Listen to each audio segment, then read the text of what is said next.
कबीरदास जी के दोहे। पाप करे से हरि मिले, पाप करे से चैन, पाप करे से धन मिले, पाप करे दिन रैन। कबीर जी इस दोहे में समझा रहे कि पाप करने से अगर धन मिलता, चैन मिलता, हर समय आराम मिलता, तो हर कोई पाप ही करता। यह दोहा पाप करने से कुछ भी अच्छा नहीं होता। इस दोहे में संदेश दिया कि पाप करने से कुछ नहीं मिलता, बल्कि पुण्य करने से वैकुंठ की प्राप्ति हो सकती है, स्वर्ग मिल सकता है। पाप करने से पाप ही मिलेगा, नरक ही मिलेगा। इसलिए हो सके तो पुण्य करने की कोशिश करें। इस दोहे का सार यही है।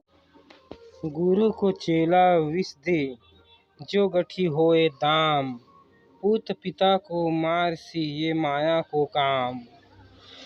कबीर जी कहते हैं कि यदि शिष्य के पास पैसा हो तो वह गुरु को भी जहर दे सकता है, पुत्र पिता की हत्या कर सकता है। यही माया की करनी है। कबीर दुनिया से दोस्ती होए, भक्ति महभंग एकाएकी हरि सो, कै साधुन के संग। कबीर का कहना है कि दुनिया के लोगों से मित्रता करने पर भक्ति में बाधा होती है।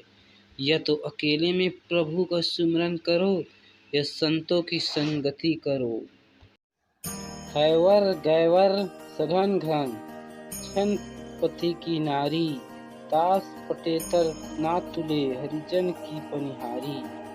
कबीर जी कहते हैं संत शिरोमणि कबीर जी कहते हैं कि भगवान की भक्ति करने वाली गरीब नारी की बराबरी महलों में रहने वाली रानी भी नहीं कर सकती।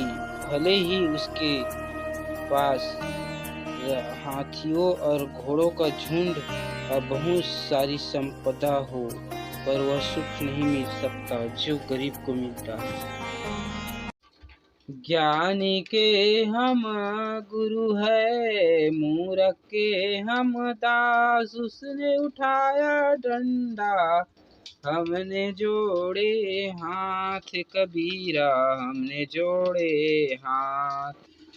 कबीर साहब कहते हैं कि एक ज्ञानी व्यक्ति को ज्ञान देना और उसे सही मार्ग पर ले जाना गुरु का काम है, जबकि मूर्ख व्यक्ति को समझाने और उसे सही रास्ते पर लाने के लिए दास की तरह व्यवहार करना पड़ता है।